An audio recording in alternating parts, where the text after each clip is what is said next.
and urbanization. Urbanization is happening by default. It's all happening in an unplanned, unscientific manner. And urbanization is inevitable. Cities, in the world, cities account for just 3% of the Earth land mass. They create 82% of the GDP, but they account for almost 78% of the CO2 emission. So we need to do planned, scientific, sustainable urbanization. How do you recycle your water? How do you recycle your But if our politicians don't talk about this, then the best of your intentions are lost. Yeah, but one of the, Vishnu, one of the biggest structural reforms which have been carried out is the push towards renewables. India's commitment towards 175 gigawatt of power and pushing for large-scale bidding for renewables in India is unparalleled. No country has been able to do it and drive down prices to levels which are unbelievable in the world. I mean, people across the world wonder at the speed and scale at which we've done our renewables. And the next big wave of disruption which India will be doing will be moving towards batteries and storage and electric vehicles, particularly two-wheelers and three-wheelers. In India, 70% of the vehicles are two-wheelers, and we are pushing for a very major disruption in these By areas. 2030, as Nitin Gadkari says, will we be having a large number of electric vehicles on the road, a high percentage? Our objective is that by 2022, almost 50% of the two-wheelers and almost 75% of the three-wheelers must go electric. Clean energy. That's a fantastic objective, and him to task, because he intends to do what he says he's going to do, and he's been very consistent in his views as far as that is concerned. Before you move to digitization, it's worth just stopping to look at the various threads that need to be worked there, and electric vehicles is one of them, yes. But let's not forget that the entire northern belt does have an issue with stubble burning, which has been very much part of it, accounts for maybe 20-25% of the pollution we face. And what we can't ignore is the technologies that we put into agriculture, which we have not mentioned much at all right now on the panel. And what we have to look at is more productive agriculture. We have to review what we're doing there, the jobs that could come from anything from agro-processing to new methods, and solve for pollution in a way that works. And I'm sure many of you know that we have created the issue around stubble burning. We never should have been growing rice in the north. We grow rice, we grow basmati, which is not what is consumed by local people but is exported. We are water short, so we are exporting water, and what we leave behind is stubble, which we burn and then breathe. The model is all wrong. We need a much better plan which solves for pollution, solves for this export of water, solves for what our farmers are growing, and give them more money in their hands. And I think the problem with a lot of the decision making is it happens in verticals because we create, well, it's what, 7 ministries for water? So we create verticals which don't talk enough to each other. We solve for one problem and create another. And that's where Niti Aayog's role is critical. Okay, I'll leave. You can't have 100 smart cities without smart people. I mean, people must take ownership. Don't expect the government to clean up everything. People expect the government to clean up and we go around littering everywhere. That's not feasible. I mean, people must take ownership of this. Without that, India will never be a clean place. Agrarian distress? Yeah. So, on the issue of agrarian distress, there's definitely a huge concern, and I think the country needs to focus on.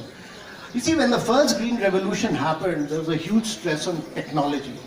There was a huge focus on backward-forward linkages, and to my mind, India needs a second Green Revolution with tremendous focus on new innovative technology, on cold storages,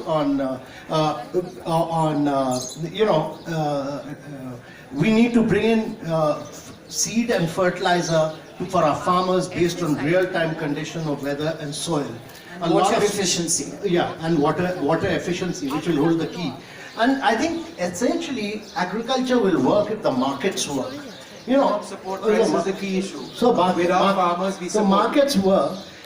Part of the reason is that we've constrained our lands with a vast number of rules, regulations. We've constrained our markets with essential commodities acts. We've constrained our inability to do large-scale production by a huge amount of controls on land. We need to break them open to allow markets to function. Okay, ladies and gentlemen, show of hands please for questions. The gentleman over there, you are first, so I'll give you the first question as well. The gentleman who's standing up over there. No, over there. I'll come. I'll try. Hi. Well, I believe in growth of India. India is going spaces. But in doing so, and because I work a lot with the unorganized sector, a sector which is essentially core to the Indian income generation. This sector is highly vulnerable in terms of the fact that yes, they made good money because of the 10 years growth that we've seen. So sir, your question. But the question is, how do we protect this sector? Because the more Huge amount of focus on the unorganized sector in recent times.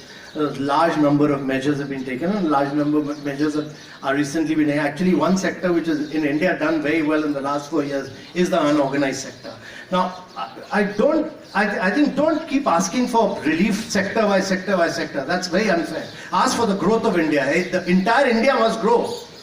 India needs to grow at 9 to 10%. I can't say formal sector will grow, unorganized sector will grow, doctors will grow. India needs to grow, and that requires huge amount of structural reforms across the board. And India needs to become very easy and simple for everybody to create wealth, including the unorganized sector. But it is a sector today that is being starved of finance. It is a sector that is a big employer, and one which we absolutely need to look at the structure and support that needs to come in order to ensure India's growth. It's key to India's growth. Okay, the young woman over there, yes. If you can just ask questions, everybody, not comments, so that we can get an answer. Hi, my name is Deepthi. I work in the EdTech sector, and we were speaking about education. We didn't really linger much on that. So my question is that, there are two things. We spoke about learning outcomes. Now, I know that curriculums are, being reformed with 21st century skills, etc. But what are the measurable parameters that are being set for, that would be common across India, where we can measure the learning outcomes? How are we going to measure it? And secondly, although we bring a lot of... Can we take a couple of questions so that we can answer? Okay, so I think that's a very, very important point that you've made. One is that, if you look at the 115 aspirational districts of India, one of the main reasons why these districts have remained backwards, we don't call them backwards, we call them aspirational. But one of the main reasons why educationally they've done extremely poorly is the lack of teachers. There's just no teachers available. And it's very, very tough to find teachers going to these districts. Now, though the young collectors there have been trying very hard, it's very difficult to get specialized teachers also, maths, physics, etc. And secondly, in a school of 1,000 children, there are just about 3 teachers. Number 2, I think these teachers have just not been trained. So the diet